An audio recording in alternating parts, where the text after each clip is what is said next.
안녕하세요. 산일본지 부북 리뷰입니다. 추석은 잘 쇠셨나요?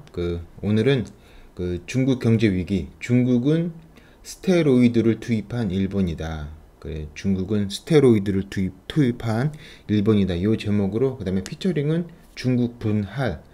요 제목으로 100년 후, 조지 프리드먼 100년 후 요 책을 리뷰해 보도록 하겠습니다.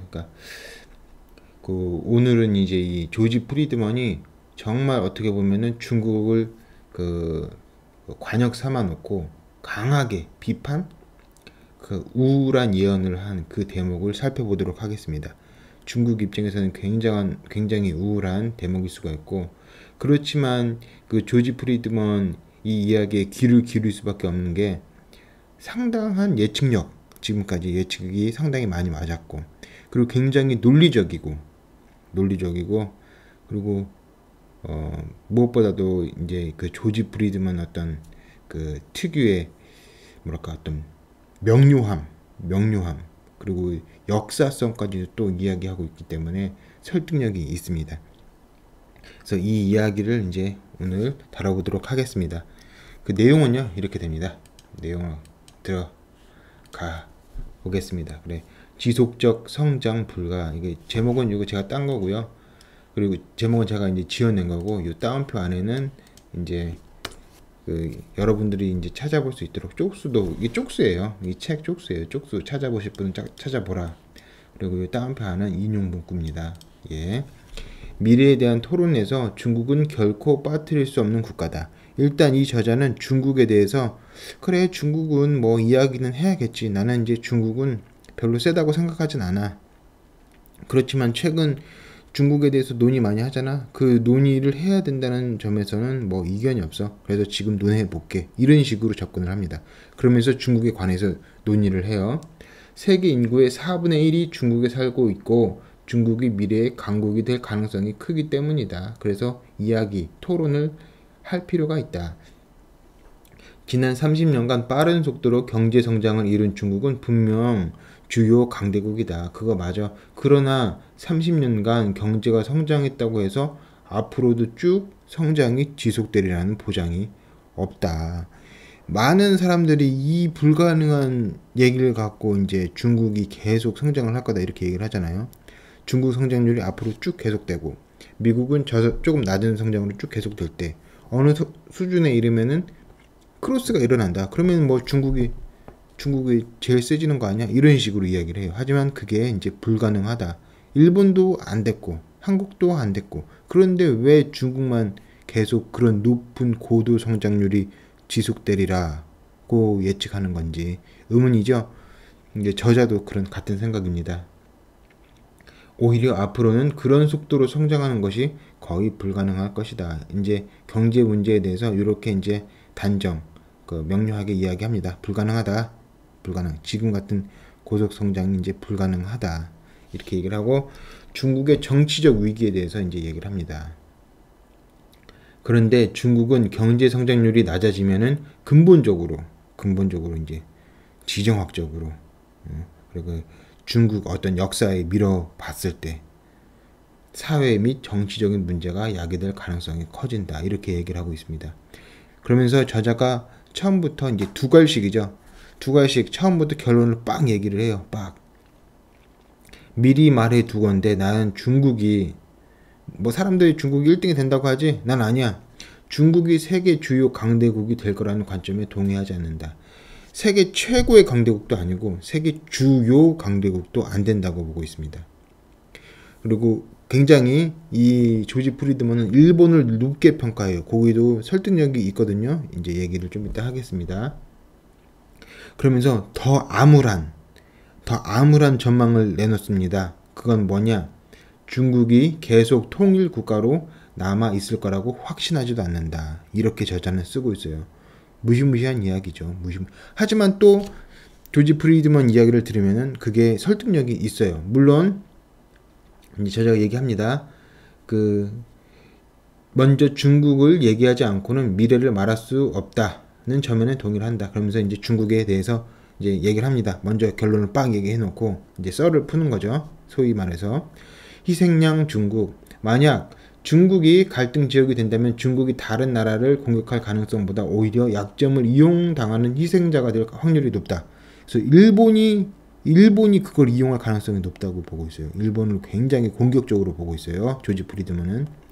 그럼 한국이 만약에 만주 어떻게 한다 이렇게 보면은 중국 입장에서는 한국이 또 만주를 이용하는 거죠. 그리고 또 저기 뭐 신장이나 뭐 티벳 이쪽도 뭐 다른 나라가 얘기를 한다면은 중국 입장에서는 이제 피해자가 되는 거죠. 희생양이 되는 거죠. 그런 측면에서 이해할 수 있고요.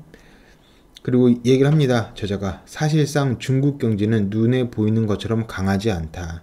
그리고 빠른 경제 성장에 의존하고 있는 중국 정치는 더욱 불확실하다. 그래서 저자의 주요 핵심 포인트는 뭐냐면은 중국의 경제 성장은 장기간 계속되지 않고, 그래서 중국의 경제가 위기에 확실히 오고 그거는 왜 그러냐면은 경제가 성장할 때는 무조건 위기가 있어요. 어린애가 커갈 때는 감기 한 번씩 걸리잖아요. 다 한 번도 안 걸리는 애 있습니까? 감기에 걸리면서 면역력도 강해지고 그러면서 자라나는 거잖아요. 그래서 한 사회가 경제 성장하면서 위기를 한 번씩 겪고 그걸 극복해가는 과정에서 더 효율적인 기업이 살아남고 또 사회가 더 효율적이 되고 자본이 더 효율적으로 분배가 되는 거죠.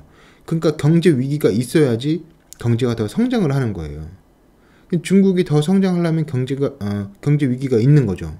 한국도 경제 위기가 있었고 일본도 있었고 미국도 있었고, 다음번 차례에서 이제 미국의 그 금융위기, 경제위기의 역사에 대해서 이제 이 저자 조지 프리드먼이 다룬 내용을 이제 다뤄보려고 하는데, 그래서 한두 번 정도 더 하고 이제 이 100년 후 리뷰는 이제 그만하려고 합니다. 왜냐면은 뒤에 부분은 되게 100년 후니까 100년을 다룬 거예요, 진짜로.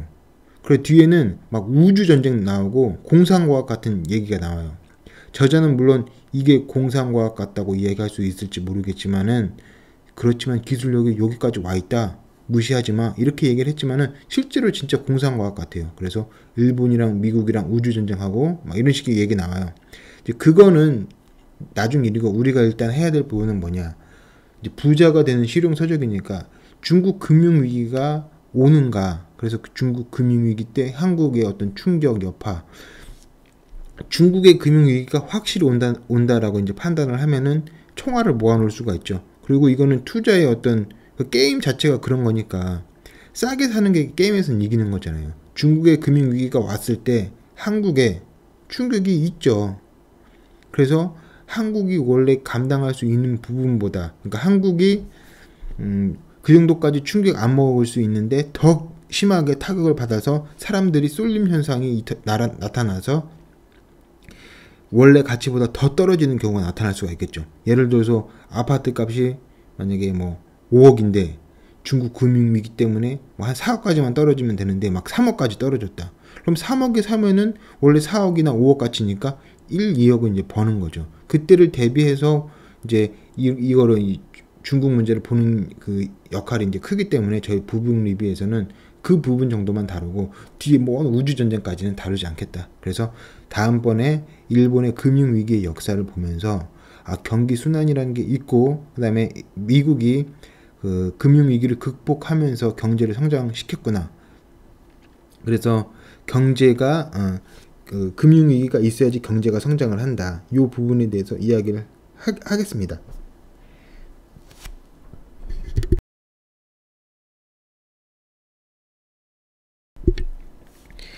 이제 그렇게 하고 이제 요거는 이렇게 마치고, 중국에 대한 관심은 지속적으로 저희가 있어요. 쏠림 현상에 대해서도 관심이 지속적으로 있어요. 저희 부분 리뷰가 또 지속적으로 관심이 있어 하는 부분이 뭐냐, 물가 상승이에요. 물가 상승은 계속된다. 물가 상승은 계속돼요. 그런 확실한 지식, 확실한 지혜를 갖고 그 부자 되는 실용서적 부분 리뷰 2를 통해서 여러분들이 부를 이룰 수 있도록 조금이나마 도움이 되게 노력하고자 합니다. 그러면 이제 이제 중국이 이제 계속 통일 국가로 남아 있을 거라고 확신하지도 않고, 그다음에 희생양이 될 거다, 이 이야기까지 했고요. 그 다음 얘기를 하겠습니다. 아주 너무 또 다른 데로 빠져서 어디까지 했나 좀 그러네. 그래서 그러니까 이 저자가 이야기하는 건 뭐냐? 중국의 경제 위기가 정치 위기까지 번진다. 중국의 정치가 은근히 헐렁헐렁하다. 이 이야기까지 이제 이해하시면 되겠어요. 그래서 경제 위기가 정치 위기로까지 번진다. 저희 제목도 큰 가로에서 중국 경제 위기 해놓고 그 다음에 피처링으로 중국 분할했잖아요. 그러니까 정치적인 문제까지 가버린다. 그 다음에 중국의 지정학적 여류, 이거는 넘버원이 될 수 없는 이유를 이제 설명을 한 거예요. 중국이 갇혀있다. 확장했던 역사가 별로 없다. 지금 영역이 거의 최대다. 이렇게 얘기를 하고 있어요. 그러면 다시 지정학을 이용해 근본적인 문제들을 생각해보자. 무엇보다 중국은 섬과 같다. 비록 바다로 둘러싸여 있지는 않지만 통행 불가 지역이나 사막에 둘러싸여 있어 외부 세계로부터 고립된 것이나 마찬가지다. 그러면서 북쪽 시베리아 있고 뭐 몽고 사막 있고 남쪽에 히말라야 있고 그다음에 그 남쪽이 정글, 여긴 정글이 있어서 또 어렵고 동쪽에 이제 바다 있고 그래서 거의 갇혀 있다. 미국은 열려 있죠. 대서양도 열려 있고 그다음에 태평양도 열려 있고 그렇지만 중국은 갇혀 있다. 그래서 기본적으로 중국과 미국에서는 이거에서부터 벌써 열인 거예요. 조지 프리드먼은 중국과 미국은 뭐 대결 이 차원이 아니라 대결 상대가 일단 안 되고 중국 자체가 굉장히 불안정한 나라이기 때문에 주요 강대국도 힘들다 이렇게 얘기하고 있어요. 아시죠? 그러니까 1등급이 넘버원이야. 2등급이 뭐 이제 경쟁 국가야. 3등급이 뭐 있다 이렇게 해봐요. 그러면은 1등급은 일단 안 되는 거예요. 미국이 1등급이니까. 2등급도 안 돼. 경쟁도 안 돼. 그리고 3등급 주요 강대국도 이제 뭐 2등급, 3등급이 주요 강대국이겠죠. 그것도 안 된다는 거예요. 그러니까 1등급이나 2등급이 안 된다라는 거죠. 중국이 그 정도로 불리한 위치다. 그러면서 저자가 이게 왜 있지 하지만은 중국 역사 패턴에 대해서 이야기를 합니다. 중국 역사 패턴에 대해서 이야기를 하는데 이것도 뒤에서 부분과 호응을 이루면서 인상 깊게 이제 남게 돼요. 중국은 12세기 몽고의 침략을 받아 완전하게 정복당했다. 그리고 청나라도 청나라가 신라를 자기 고향이라고 이제 표방을 했잖아요. 그럼 청나라도 이제 한족의 그 나라가 아니고, 그 다음에 영국한테도 괴롭힘 당했고, 그 다음에 일본한테도 침략을 당했고, 중국이 굉장히 당한 게 많아요. 은근히 당한 게 많아요. 역사. 지금 몽고부터 얘기를 했지만은, 몽고 이전부터 생각해 보더라도, 그 이민족의 나라라는 게 굉장히 많아요. 썰이 많아요. 그렇다고 볼 때 중국은 원래 이렇게 좀 당하는 이런 게 굉장히 많았다. 또 그런 얘기를 하고 있는 거예요. 그래서 현재 국경선 너머로 자국의 세력권을 확장시킨 적이 거의 없고 또 이렇게 또 당하는 역할도 많이 했다. 역사적으로 볼 때 중국은 간헐적으로 외부 세계와 접촉했을 뿐이다. 중국은 주기적으로 문호를 닫고 외국인과 접촉을 피했다는 걸 기억해야 된다. 그래서 막 당하다 보니까 그럼 안 만나 이런 게 많았다는 거예요. 근데 또 공궁하니까 또 열었다가 또 안 만나 이런 게 많았다라는 거예요. 그러면서 영국과 일본 이때 경험 이후에 이제 마오쩌둥이 이제 공산주의를 표방을 하잖아요. 그때도 안 만났죠. 그것도 패턴이라고 보는 거예요. 그 다음에 이제 등소평이 개혁 개방해서 이제 만나죠. 이제 지금 잘 만나고 있어요. 교류를 하고 있어요. 무역을 하고 있어요. 그런 다음에 이제 또 안 만나 이럴 수가 있다라는 얘기예요. 그러면서 얘기를 합니다. 제가 얘기 드렸던 거. 그러면서 특히 이제 19세기 중반 유럽인은 쇄국 정책을 펴고 있던 중국의 문을 두드렸다. 당시 중국은 통일 국가였지만 상당히 가난했고 유럽인은 중국의 해안 지역으로 밀고 들어가 압박을 가며 무역을 감행했다. 그 결과 중국의 두 가지 커다란 변화가 일어났다. 첫째, 무역에 관여한 해안 지역에 갑자기 엄청난 부를 축적했다. 이제 상하이 이런 데죠. 둘째, 중국의 해안 지역과 가난한 내륙 지방 사이에 커다란 빈부격차가 발생했다. 이러한 불균형으로 니네만 왜 잘 살고 막 이런 게 있죠. 우린 못 살고. 그래서 이런 게 정치적인 갈등으로 나타날 수가 있잖아요. 예, 그 부분 얘기한 거고 요게 이제 또 나타난다는 거예요. 19세기 중반에도 나타났는데 지금 개혁 개방해서 또 나타나고 있다. 또 나타나고 있다. 반복되고 있다는 거예요. 기시감을 이제 느낀다. 이러한 불균형으로 해안 지역에 대한 중앙정부의 통제력이 약화됐고 동시에 불안정성과 혼란이 야기되었다. 그런데 해안 지역 사람들은 외국인과의 거래에서 단맛을 본 해안 지역은 계속 친밀한 관계를 유지하고 싶어 했으며 심지어 외국의 통치까지 바라기도 했다. 그래서 조금 뭐랄까 일본과 중국의 어떤 속성 차이, 국민 속성 차이도 좀 차이가 있는데, 그래서 뭐 일본론이라고 해가지고 일본 사람은 왜 그런가 그런 이야기가 또 책이 많이 있대요. 그런 것도 좀 리뷰를 해볼까 생각을 해요. 그 뭐 국화와 칼, 그다음에 뭐 변경론 이렇게 해서 일본 이야기를 다룬 게 많이 있습니다. 근데 일본은 일단 뭐냐면은 그 친구, 친척 이게 없어요. 무슨 말이냐면은 중국 사람들은 가족, 친구, 친척 요걸 중심으로 이게 넓어진 게 국가 개념이에요. 그러니까 진짜 더 중요한 거는 가족이야. 그래서 국가보다는 가족을 더 소중하게 여긴다는 거예요. 비교하자면 상대적으로. 근데 일본 애들은 그냥 국가만 딱 충성을 해버려요. 국가를 위해서. 가족보다도 국가. 뭐 사보다는 공 이런 식인 거죠. 그런 의미에서 중국은 사가 더 중요한 거죠. 사가. 자기 이득되는 걸 더 중시 여긴다. 이런 얘기가 있어요. 그래서 그런 속성 차이로 인해서 그 이제 해안 지역 사람들은 중국이라는 너무 크니까 그럴 수도 있겠죠. 커다란 그 관념에 대해서 굉장히 뭐 희미하게 생각을 하고 우리만 뭐 잘 살면 되지 내 친척 상하이 다 살고 있는데 왜 저길 줘야 돼 이런 식으로 생각할 가능성이 높았겠죠. 그렇겠죠. 그래가지고 혼란의 시기는 19세기 중반부터 1949년에 공산당이 집권할 때까지 지속되었다. 그러니까 그 마오쩌둥이 집권을 하면서 이제 해안 지역을 망하게 한 거죠. 어떻게 보면 당시 상하이 같은 해안 도시의 혁명을 조장했다가 실패한 마오쩌둥은 내륙 지방으로 그 유명한 대장정을 단행해 가난한 농부들을 주축으로 군대를 만들었다. 그리고 이제 성공을 하죠. 그리고 그는 이들과 함께 내전을 치르고 해안 도시를 점령한 뒤 중국을 유럽인이 점령하기 이전의 봉쇄 상태로 돌려놓았다. 그러니까 19세기 중반에는 중국이 개방했어요. 근데 빈부격차가 막 나오고 그리고 해안 지역에서는 뭐 그냥 우리끼리만 잘 살 거야 이러니까 이제 마오쩌둥 나오면서 다시 봉쇄. 그러면서 다시 등수평 나오면서 개혁 개방해서 다시 개방을 했죠. 그러다가 다시 똑같은 문제가 생길 거 아니에요. 해안 지역이랑 다른 지역이랑. 중국 사람들은 가족을 더 소중하게 여기니까. 그럼 또 그 문제가 생기면은 다음에 어떻게 나올 거냐 이거예요. 경제 위기가 불에 보듯 뻔한데 정치 위기까지 이런 식으로 맞물려서 발생하게 된다. 이 얘기예요.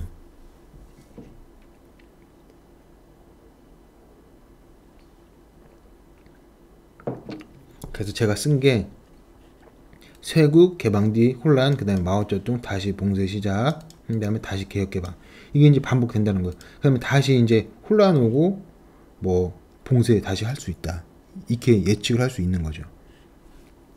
그 다음에 중국 경제의 비효율성. 이제 여기가 중요해요. 요 대목에서 이제 바로 중국은 스테로이드를 맞은 일본이다. 이 이야기가 나오는 것이거든요. 그 다음에 근데 이제 등소평이 도박을 해서 다시 열었다. 그 얘기고요. 이 얘기는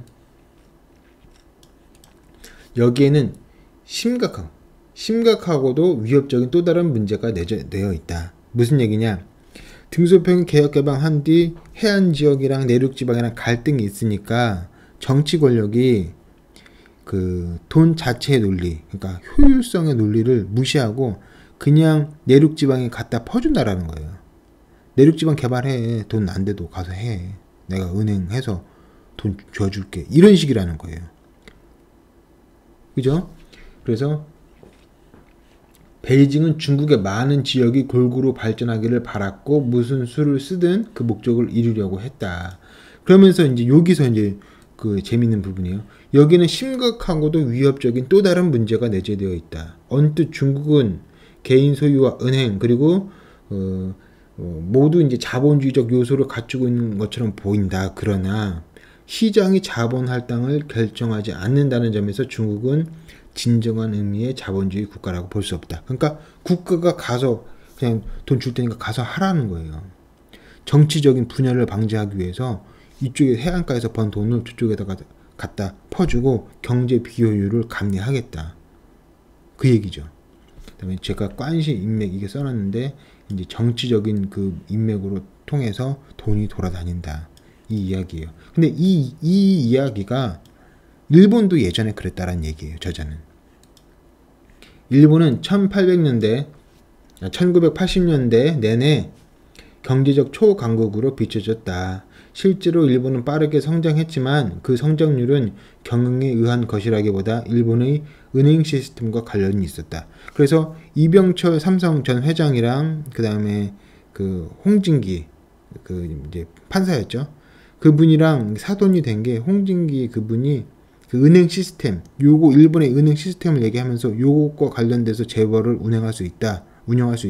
이 아이디어를 주니까 아이고 이병철 회장이 그런 게 있었어 하면서 눈에 두었고 그래서 그 사돈을 맺었다고 그래요.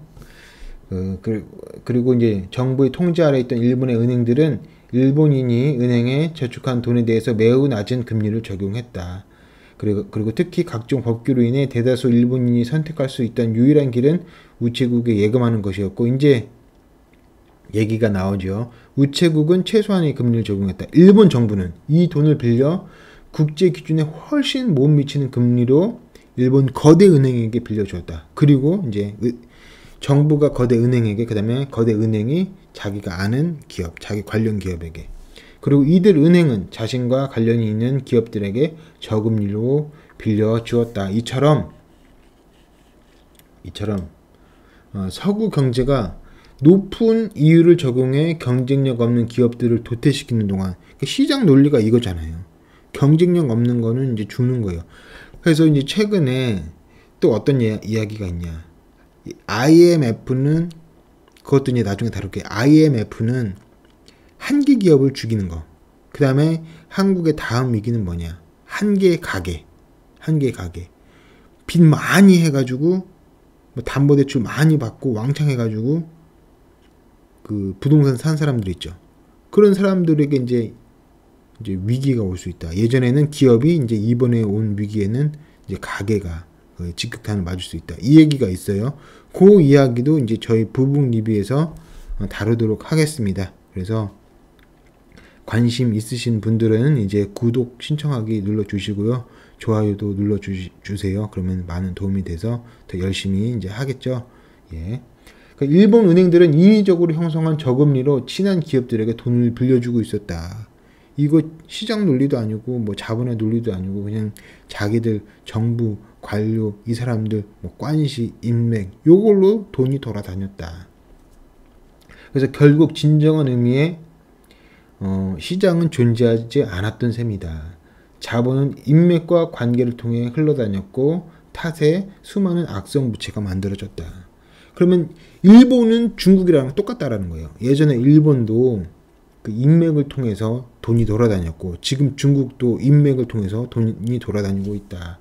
그리고 둘 다 이런 식으로 자본의 논리, 뭐 그 시장의 논리가 아니라 그 뭐 정치 논리라고 할 수 있는 이 논리로 움직이니까 이제 뭐 악성 부채가 만들어지는 거죠.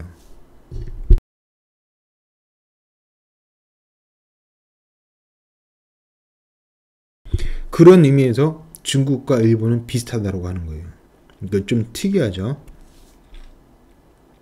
일본에서 재무의 주요 목적은 주식시장에서 자산 가치를 높이는 게 아니라 은행에서 돈을 빌리는 것이었다. 실제로 일본 은행들의 무책임한 대출 방식은 수많은 부실 대출, 즉 상환이 불가능한 대출을 증가시켰다. 심지어 그들은 형편없는 사업 계획에도 자금을 지원했다. 일본의 은행들은 빚을 털어내고 연관 기업을 파산시키는 대신, 그러니까 파산을 안 시키고 그냥 돈 더 꺼줘가지고 했다는 거야. 일본도 이랬고 중국도 지금 이렇다 이거예요. 대신 더 많은 대출을 해줘가지고 그러한 기업을 회생시켰다는 것이다. 그 다음에 일본의 잃어버린 20년의 이유, 이렇게 제목을 제가 달았어요. 그러다가 마침내 부채 규모가 너무 커져 수출로는 그것이 견뎌내는 것이 불가능해지고 말았다. 이제 그 막 아무렇게나 효율성 안 따지고 바꿔주니까 이제 부실이 커지는 거죠. 그래서 일본의 은행들은 서서히 붕괴되기 시작했고 정부는 구제 금융을 제공했다. 심각한 경기 후퇴가 왔을 때 뼈를 깎는 노력으로 부실 기업을 퇴출하지 않고 각종 구제 수단을 동원해 극단적인 고통을 연기했던 것이다. 이제 저자는 이렇게 보고 있어요. 또 다르게 보는 사람도 있지만은 그 대가로 일본은 지금도 사라지지 않는 고질병을 얻게 되었다. 그래서 일본의 잃어버린 20년의 원인을 어떻게 보냐? 뼈를 깎는 구조조정을 안 했기 때문이다. 그럼 한국 보세요. 한국은 뼈를 깎는 구조조정 했습니까? 안 했습니까? 했죠. IMF 그걸 가지고 뼈를 깎고 막 기업도 날리고 그랬잖아요. 그래서 한국이랑 일본은 다른 거예요. 일본은 잃어버린 20년이고 한국은 IMF고 그 다음에 일본은 플라자베를 했고 상황이 다른데 뭐 부동산 폭락하는 거 다 일본이랑 똑같이 따라간다. 말이 안 되죠. 일본은 일단 엄청나게 거품을 꼈어요. 그게 20년 동안 싹 계속해서 꺼진 거예요. 한국은 그런 거품이 낀 적이 없습니다. 한국은 IMF 때 20-30% 떨어졌었죠. 그거예요. 그게 다. 근데 거품 낀 걸 아닌데 일본은 거품이 꼈고 한국은 거품이 낀 게 아닌데 일본이 하락한 만큼 한국이 하락한다. 이게 무슨 논리는 게 무슨 논리예요? 논리가 아니다. 그래서 한국은 일본과 같은 전철을 밟지 않는다라고 이제 말씀드리고요. 물가는 지속적으로 오릅니다. 그리고 왜 굳이 한국을 왜 일본하고만 왜 대비를 해서 얘기를 하냐 이거예요. 한국이 다른 나라도 많이 있는데 왜 일본하고만 굳이. 일본은 플라자베를 했잖아요. 특수한 케이스잖아요. 그거를 대입할 수 있는 그런 일반적인 그 예가 아니에요. 그냥 동양입니다. 이 정도 뿐이죠. 이 정도. 그렇게 하고 그 부동산 폭락 얘기는 터무니없는 거다. 그렇지만 대폭락 이건 터무니없지만은 그 중국 경제 위기가 왔을 때 출렁이는 거는 이제 있다고 봐야죠. 출렁이는 거는 있다고 보고 그런 의미에서 경제 위기 그리고 또 어떤 분들은 사회 전체가 대폭락하는 거라고 하는 거랑 어떤 일부의 사람들이 대출 많이 끼고 불안정하게 재무 규율 짜가지고 그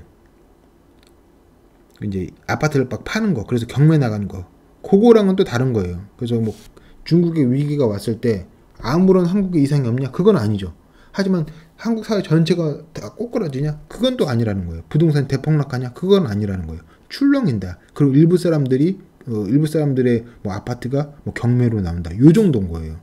그때를 노리고 살 사람은 살 수 있는 거죠. 싸게. 왜냐면 그때가 바로 미스터 마켓이 놀라는 시점이니까 싸게 물건을 만들어 파는 시점이니까 그거는 이제 투자 놀린 거예요.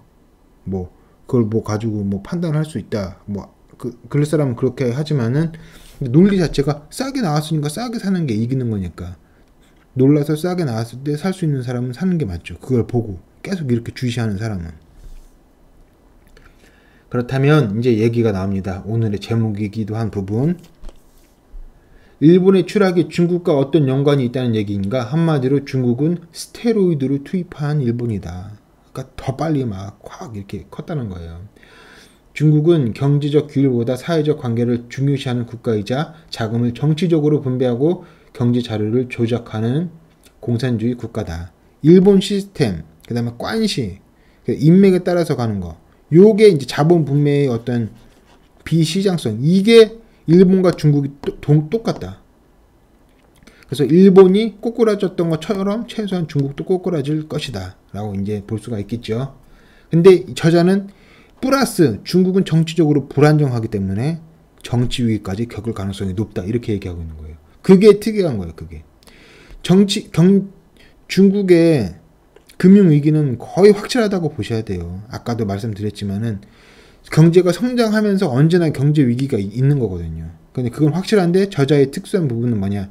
그 부분을 일본과 비유를 같이 일본과 같이 놓으면서 설명을 했고, 그 다음에 그 경제 위기가 중국의 정치 위기로까지 번진다. 요거까지 예측을 했기 때문에 그게 특수한 부분인 거예요.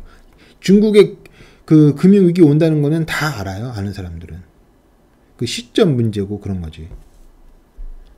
그래요. 또한 중국은 이윤을 요구하는 주식 투자자보다 현금을 요구하는 은행가들과 정부 관리가 더 중요한 국가이기도 하다. 여기서 두 나라 모두 수출에 크게 의존하는 경제이며 현기증이 날 정도로 높은 경제 성장률을 보였다. 그래서 유사한 점을 계속 얘기를 하는 거예요. 수출로 먹고 살지, 그 다음에 비효율적으로 자본 배분하지, 그 다음에 뭐 관시, 관료, 인맥 이런 거 중시하지. 사실상 자본주의 국가도 아니지. 그 다음에 급속하게 막 경제 성장했지. 비슷하다는 거다. 비슷하다. 그 얘기를 하면서 중국은 그러면서 일본이라는 거예요. 근데 그 대신 스테로이드를 투입한 일본. 경기 순환은 어느 시점에서 경기 둔화의 틈을 타 반드시 추한 얼굴을 들게 마련이다. 경기가 순환된다. 금융위기 온다. 하락세는 확실히 오고 그 하락이 이제 금융위기로까지 이제 번질 것이다. 이렇게 보는 거예요. 그래서 내년이냐 내후년이냐 금융위기, 중국의 금융위기 내년 초반이냐 이렇게 보시는 분 막 많이 계세요. 그렇지만은 일단 시점은 그렇게 볼 수 있고 준비할 부분은 따로 이제 준비를 해야죠. 그 다음에 중국의 세 가지 갈림길. 중국의 문제는 정치적인 것이다. 중국은 이데올로기가 아니라 돈에 의해 유지되기 때문에 경기 침체로 자금이 돌지 않으면은 금융 시스템이 요동치는 것은 물론 사회 전체 구조가 몸살을 앓게 된다. 정치 위기까지. 그래서 중국 해안 지역이 이제 통제 불능 상태에 빠지고 분리 움직임이 있을 수 있다. 이렇게 얘기를 하고 중국이 이제 관료랑 군대를 이용해서 막 그걸 통제하려고 하는데 또 잘 안 먹힌다. 특히 이념. 공산주의 이념이 이제 쇠락을 하니까 사실상 자본주의 쪽으로 갔으니까 그래서 공산주의 이념이 안 먹히니까 이제 뭘로 하냐. 민족주의 이념을 얘기를 해서 국가를 이제 묶으려고 한다라는 거예요. 접착봉들을 왕창 뿌린다. 뭐로? 민족주의로. 예전에는 공산주의를 뿌렸는데 이제 민족주의로. 막 중국 해안 애들은 못 살겠다. 우리 따로 살면 우리가 더 발전된 나라가 될 수 있는데 이렇게 얘기를 하니까 그 이제 중국 국가에서는 국가 정부 쪽에서는 민족주의를 이제 투여를 해가지고 이걸 묶어내려고 하는 거죠. 접착제로. 그래서 스티브 배넌이 나치 중국 얘기를 했었잖아요. 스티브 배넌이 갑자기 책 제목이 왜 생각이 안 나지? 저희 이제 책 리뷰한 것 중에 화염과 분노 그 책에서 스티브 배넌이 중국 이야기를 하면서 중국이 진짜 적이고 중국이 나치가 될 수 있다 이 얘기를 하잖아요. 요게 이야기예요. 요게 이 이야기. 공산주의 이념이 안 먹히니까 민족주의 쪽으로 가고 민족주의를 막 불태워가지고 사회를 묶으려고 하는 거예요. 경제 위기가 정치 위기로 번지는 거를 막는데 그때 이용되는 게 이제 민족주의다. 중국 정부는 민족주의와 함께 민족주의의 친국격인 배타주의를 강조함으로 분리를 제한하려고 할 수 있다. 이제 외국인 욕하는 거죠. 이제 걔네 때문이야 이렇게 이제 화살을 돌리는 거예요. 마오쩌둥이 중국의 쇠퇴와 가난이 외국인 때문이라고 비난했듯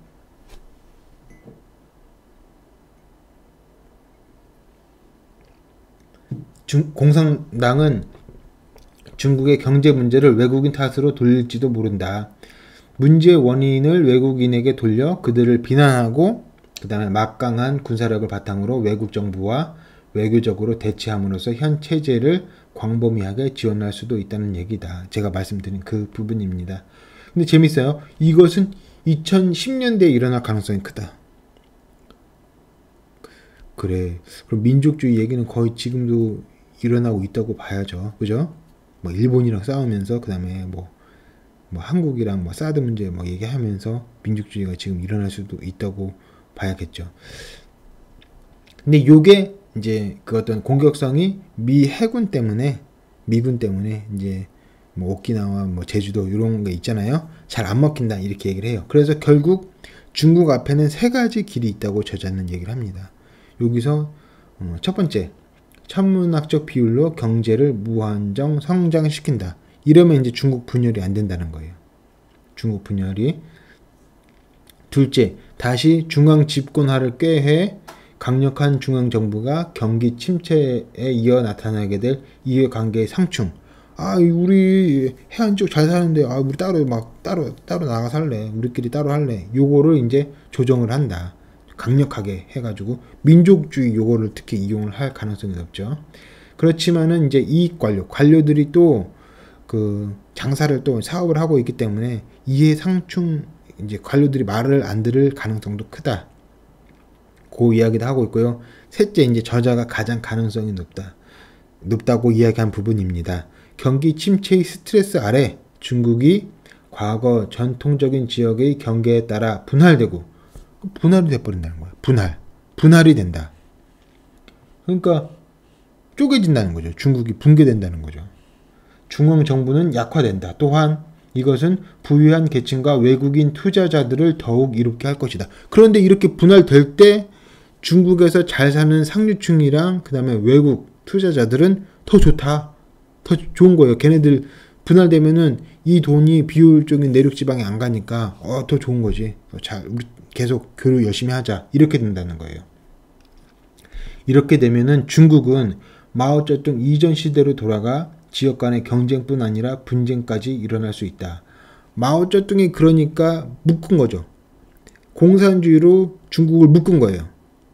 근데 경계에 따라 분할된다 이 이야기는 그때 마오쩌둥 이전 시대로 막 이제 혼란한 상태, 뭐 해안가는 해안가대로 내륙 지역은 또 내륙 지역대로 막 서로 이제 뭐 분열된 상태, 요렇게 된다 이거죠. 특히 중국 경제가 다른 나라와 마찬가지로 어느 시점에 재조정을 한다면은 심각한 긴장을 발생할 수 있다. 그러니까 경제 위기가 정치 위기로까지 이어질 수가 있다. 그러면서 얘기를 합니다. 이 경우 셋째 가능성이 사실과 가장 가까울 수 있고, 이는 그 중국의 역사와도 유사하다. 그러니까 분할의 시나리오를 가장 크게 생각을 합니다. 정치 위기로까지 번질 수가 있다. 그러면서 패턴 자체가 그렇지 않느냐. 그 마오쩌둥 이전의 시기, 그다음에 등수평 그때, 그러니까 묻고 봉쇄하고 분할되고 이런 그 중국의 역사가 이제 앞으로도 다시 반복되면서 다음에는 이제 분할이 될 거다. 이렇게까지 이야기합니다. 이제 분열될 때, 분할될 때라고 이야기하는 것이겠죠. 그래서 이제 이 꼭지는 이렇게까지 하고, 구독하기 버튼과 그 다음에 좋아요 버튼을 눌러 주십시오. 그러면 많은 도움이 되고요.